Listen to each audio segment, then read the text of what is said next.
Coucou tout le monde, me revoici avec une nouvelle vidéo pour vous parler un petit peu de dessin puisque ça m'a beaucoup été demandé. Donc voilà, en dehors de mon activité principale, de mon métier qui est de créer des bijoux, j'ai toujours eu cette grande passion qui a été d'abord mon premier rêve de métier, mais on va dire que c'est difficile de percer un peu dans le métier du dessin. Et donc je dessine toujours, c'est ma grande passion on va dire avec la création de bijoux. Et donc je dessine beaucoup à mes heures perdues, malgré que j'en ai pas beaucoup, on va dire le soir quand j'ai fini entre guillemets, parce que j'ai jamais vraiment fini ma journée de boulot, mais quand j'ai fini, quand je veux souffler un petit peu, me reposer, me vider un petit peu la tête, et les week-ends, parce que les week-ends j'essaie quand même de pas travailler, de mettre un petit peu le site de côté et de dessiner un petit peu. Voilà, je dessine et donc on m'a beaucoup demandé la vidéo pour vous parler un petit peu du matériel que j'utilise et puis voilà. Alors on va déjà parler d'une petite chose. Je vais créer une collection de marque-pages. Donc sur la première collection et sur Tim Burton bien sûr, hein. Très étonnant. Donc j'ai déjà créé 3 marque-pages. Alors je me suis dit je vais tourner la vidéo tout de suite puisqu'en fait ils partent comme des petits pains et je me suis dit si je tourne pas la vidéo de maintenant, ce soir ou demain je pourrai plus puisque j'en aurai plus déjà de tout prêt pour vous montrer. Donc comment se passe la réalisation d'un marque-page? Je vais déjà vous montrer un petit peu donc à quoi il ressemble. Vous avez pour l'instant 3 marque-pages en stock on va dire. Visible sur ma page Facebook dessin. Attention, je mélange pas les bijoux et le dessin.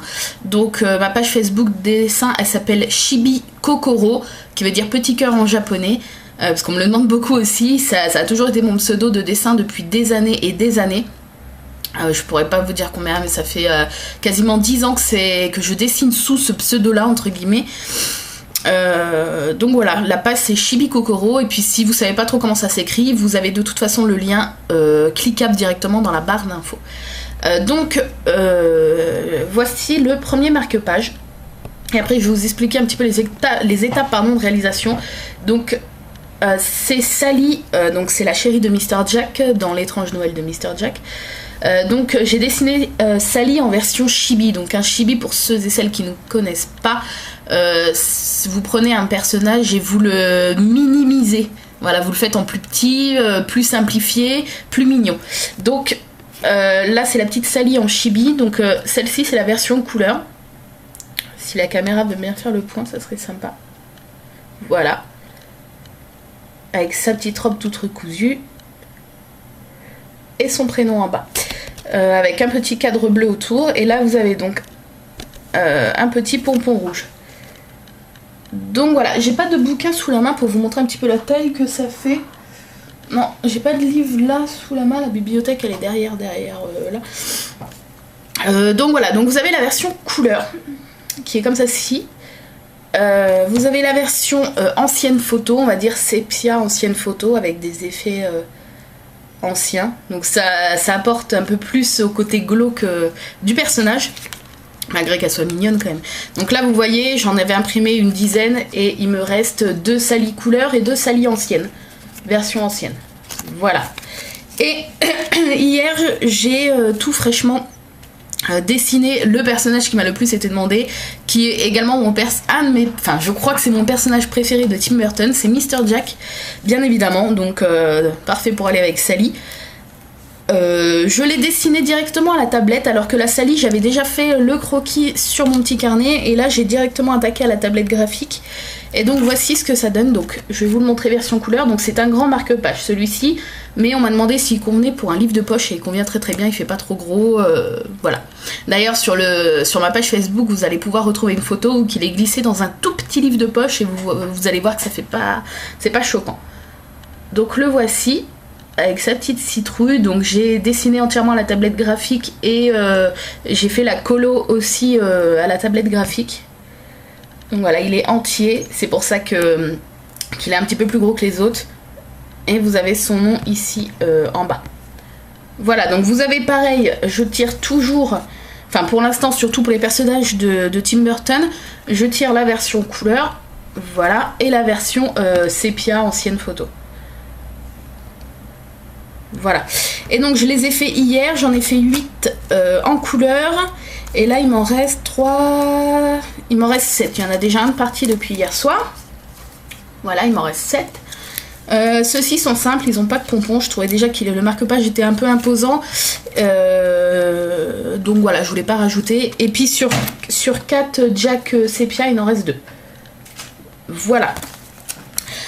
Donc je vais vous expliquer un petit peu les étapes de réalisation et puis je vais vous parler un petit peu du prix qui est pas excessif du tout par rapport au temps passé quand même à faire. Donc on va dire que pour la petite Sally, en temps, le temps du dessin, que je ne compte pas dans le prix on va dire, puisque après une fois que le marque-page est dessiné, j'ai plus qu'à refaire l'étape de l'impression et de la plastification seulement.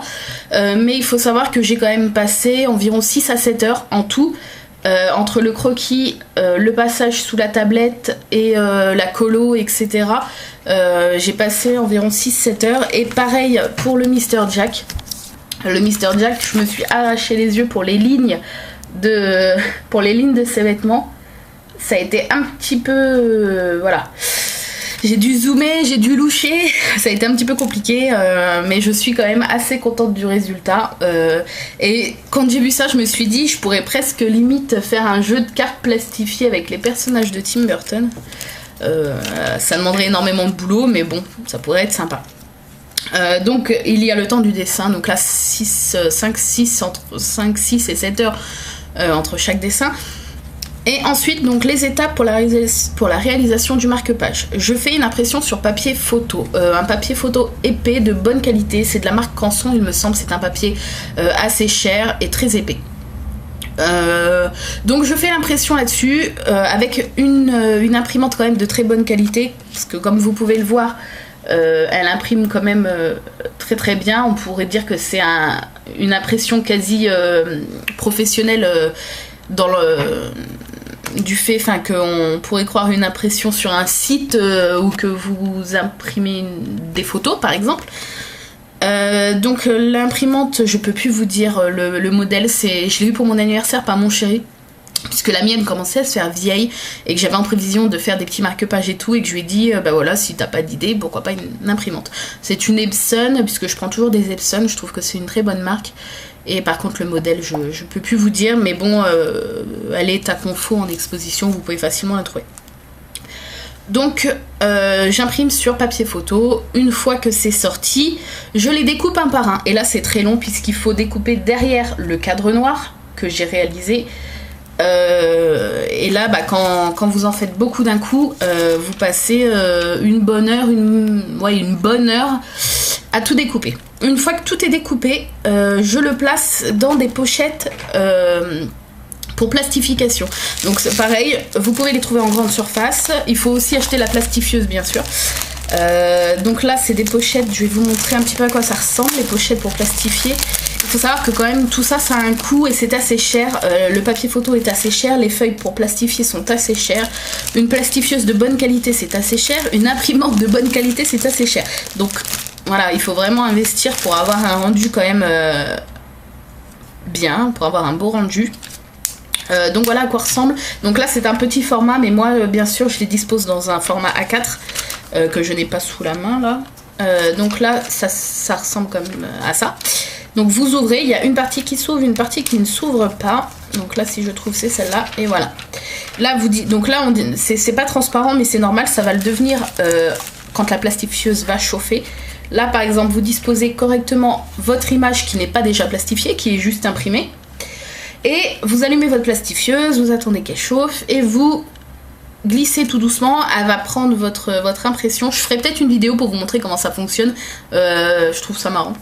Et donc après ça va vraiment vous plastifier votre photo. Vous pouvez le faire si... C'est un bon moyen de protéger vos photographies si vous imprimez vos photos de famille et que vous voulez les protéger pour les encadrer, pour les accrocher au mur, etc. Pour éviter que les couleurs ne passent et que ça s'abîme. Je trouve que c'est un bon moyen. Voilà. Donc, Une fois que c'est plastifié, donc j'en mets environ, les gros j'en mets 4 par feuille à 4 pour la plastification, eux j'en mets 6 vu qu'ils sont plus petits. Et donc après il faut redécouper encore tous les contours en laissant bien, comme vous pouvez voir, en laissant bien un petit contour transparent bien sûr pour éviter que la feuille plastique s'enlève. Et donc voilà, donc le résultat final est quand même, on va dire, un résultat final de marque-page que vous pouvez trouver en boutique, puisque les grandes anciennes procèdent exactement de la même façon, mais à une échelle plus importante.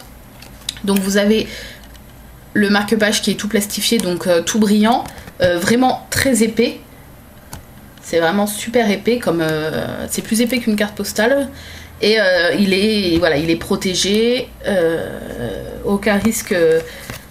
aucun risque que le dessin ne passe, etc. Alors, à combien sont ces petits marque-pages? Telle est la grande question. Ils sont à 7 €, frais de port compris. Voilà. Ce qui n'est pas du tout excessif quand on connaît le prix de chaque petite chose, du papier photo, etc. Il faut savoir que je ne fais pas ça pour gagner ma vie, je gagne déjà ma vie avec ma boutique. C'est plus un passe-temps et plus parce que je sais que tout ce qui est petit marque-page comme ça, avec Tim Burton, etc., on n'en trouve pas forcément facilement. Et je me suis dit pourquoi pas les faire, hein. Quand on trouve pas quelque chose, on essaye de le faire. Donc voilà, ils sont à 7 €, que ce soit les grands ou les petits. Voilà. Il faut savoir que pour les moyens de paiement, c'est un peu comme mon site, à part qu'il n'y a pas virement puisque là vous passez pas par mon site. Oui, on me demande aussi si je vais les mettre sur mon site. Non, je ne les mettrai pas. Peut-être que si un jour j'ai plus de demandes, mon chéri me fera peut-être un site de vente spécialement pour le dessin. Après, c'est encore très très lointain, rien n'est prévu du tout. Hein. Mais pour l'instant, je ne mélange pas donc bijoux et dessin puisque ça n'a rien à voir à part le côté artistique en commun, ça n'a pas grand-chose à voir. Mais pour passer commande, il faut juste me contacter en message privé sur ma page Facebook dessin, donc Chibi Kokoro. Suivant ce qui me reste tout de suite en stock, je vous dis ce qu'il y a. Après, je préfère attendre d'en avoir réimprimé et redécoupé, enfin qu'il soit tout prêt pour vous les reproposer à la vente. Voilà, et donc pour les moyens de paiement, donc c'est PayPal ou chèque. À savoir que chèque, je n'attends pas d'avoir encaissé le chèque pour vous envoyer votre commande, mais j'attends de l'avoir reçu tout simplement. Je vous fais confiance après du fait que vous ayez des sous sur votre compte. Hein. Voilà, j'ai toujours procédé comme ça, même pour mon site de bijoux, et j'ai jamais eu de soucis avec un chèque en blanc ou autre. Et par PayPal, vu qu'ils sont tout prêts et que j'ai plus qu'à emballer, si vous payez dans la journée, le marque-page part dans la journée où vous avez payé. Voilà, donc c'est idéal pour faire un petit cadeau pour des gens qui peuvent être fans de l'univers de Tim Burton comme moi, bien sûr. Voilà. C'était tout pour les marque-pages, donc il va y avoir d'autres personnages qui arrivent, donc ça va arriver vraiment au compte-gouttes. Hein. Je travaille principalement sur mes bijoux avant de passer du temps sur les dessins, donc vu que j'ai beaucoup de travail avec ma boutique, les marque-pages vont arriver au compte-gouttes, mais ils arriveront. Tous les personnages vont y passer, vous allez retrouver Willy Wonka, Edouard Romain d'Argent, vous allez retrouver qui d'autre, Alice au Pays des Merveilles sûrement aussi, et après il y aura sûrement plusieurs déclinaisons. Par exemple, je compte faire un Mr. Jack en version petit comme ça, mais juste ses têtes, 4-5 têtes de Mr. Jack avec plusieurs expressions, les expressions quand même assez connues, de content, pas content, bouche ouverte, etc. Et je trouve que ça serait sympa de faire 4-5 têtes comme ça avec plusieurs expressions du visage, enfin voilà. Il y aura sûrement donc plusieurs déclinaisons pour Noël. Il y aura peut-être un Mr. Jack en Père Noël, hein, comme dans le film. Donc voilà. On va parler aussi un petit peu des commandes spéciales. Donc je prends des commandes sur mesure, suivant si c'est possible pour moi, parce que je suis pas non plus Picasso, hein. Donc voilà. Par exemple là, une jeune fille m'a passé commande. Il faut que je fasse des essais avant et je lui envoie bien sûr, pour un marque-page, et elle m'a donné une photo d'elle et de son chéri, et elle aimerait que je les redessine en version chibi, donc en version petit mignon. enfin en version manga quoi, et donc voilà, je vais faire des essais avant, et si ça aboutit, je le ferai sur marque-page. Il faut savoir aussi qu'on m'a demandé si à partir d'une photographie de quelqu'un, je peux directement faire la photographie sur un marque-page, et oui, je peux. Donc si vous voulez avoir un marque-page avec votre chérie, donc je ne redessine pas du tout et tout, hein. Je prends votre photo, donc il me faut quand même une photo de bonne qualité, assez grande, que je puisse bien la placer sur le marque-page. Donc si vous voulez une photo de votre enfant, de votre neveu, cousin, chéri, sœur, frère, maman, etc., ou de votre animal de compagnie, et que vous voulez donc un marque-page directement comme ça, je peux le faire sans problème. Au niveau des commandes spéciales, donc je peux faire des dessins directement sur ordinateur avec impression. Je peux... Youp, la mouche. Je peux faire des toiles. Après, tout dépend des modèles demandés. Donc voilà, par exemple là, donc j'ai retrouvé pas mal de vieux dessins. Je vais vous en montrer deux que j'avais imprimés aussi à l'époque. Donc ces dessins-là datent d'il y a 3 ans, on va dire. 3 ans. Donc par exemple, j'avais fait ce petit dessin-là, donc de une petite nénette comme ça. Que je n'ai jamais colorisé, et donc il va falloir que je me remette à travailler des petites jeunes filles comme ça, parce que moi, mon plaisir de dessiner des petites bonnes femmes, c'était le plaisir de leur faire des chevelures de fou. J'ai toujours adoré faire des chevelures, des mèches partout, des chouchous, des mèches qui pendent, des chevelures bien imposantes. Je trouve qu'au niveau du dessin, quand on dessine une femme, on a une liberté assez sans limite dans la chevelure. Donc voilà, peut-être que j'en ferai un petit marque-page. Je le trouve sympa, c'est vrai. Il faudrait que je le reprenne et que je le dessine. Et que peut-être je termine... ça a toujours été mon problème. J'ai toujours eu la flemme de faire les jambes dans les personnages. Et ce petit dessin-là qui était pour un concours, et j'avais fini 3ème. Donc fallait faire une gothique Lolita, il me semble. Et donc j'avais fait ce petit dessin-là. Voilà, donc avec la petite ombrelle qui est un petit peu foirée, mais bon, c'est pas grave. Et donc une petite nénette avec tous les petits détails comme ça. Voilà, elle tient sa robe. Et voilà, avec ma petite signature Chibi et Kokoro. Kokoro ça veut dire cœur, alors je fais Chibi avec un petit cœur, ça va plus vite. Voilà, il faut savoir que pour la colo, alors certaines personnes, bon après c'est sûr que quand on connaît pas, je peux comprendre.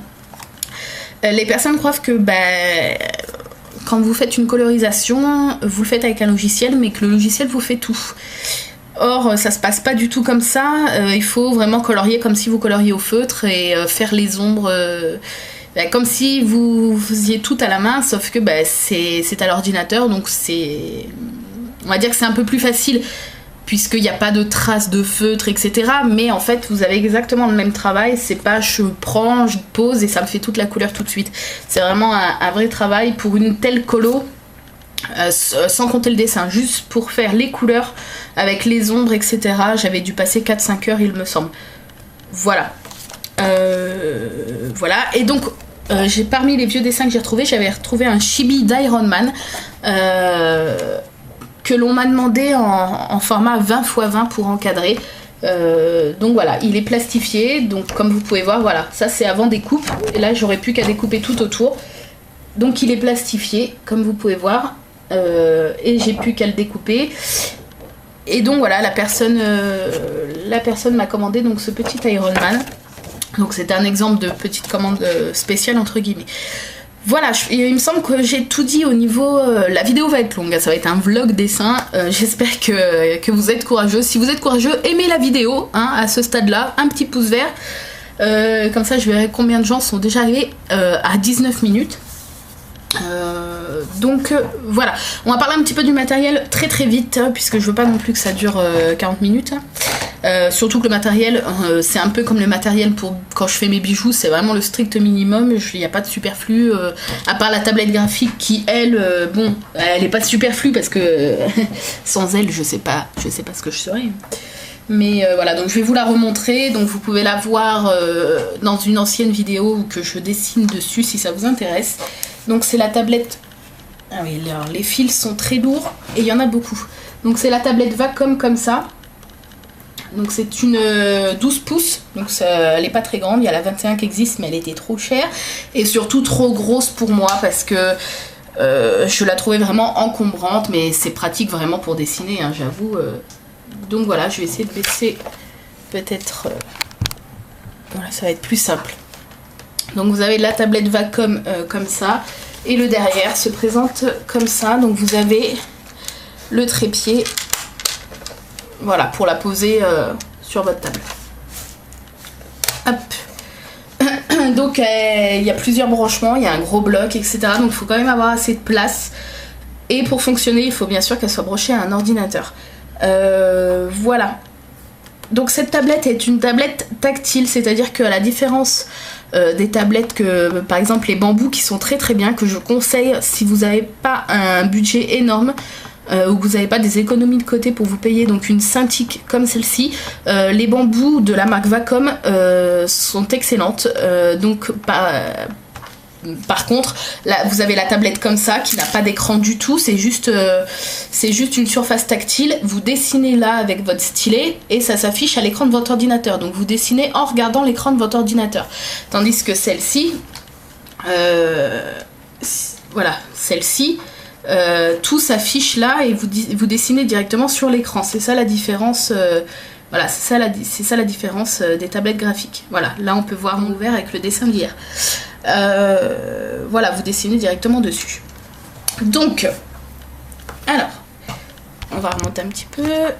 Au niveau du prix, donc je l'ai déjà dit, mais vu qu'on me le demande souvent, je vais vous le redire. La Cintiq, celle que je viens de vous montrer, coûte 1000 €.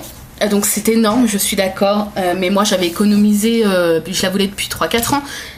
Puis dans ma tête, je me disais jamais je pourrais me la payer, 1000 € c'est trop cher. Et donc voilà, je me la suis payée en plusieurs fois, j'ai pris en plusieurs fois.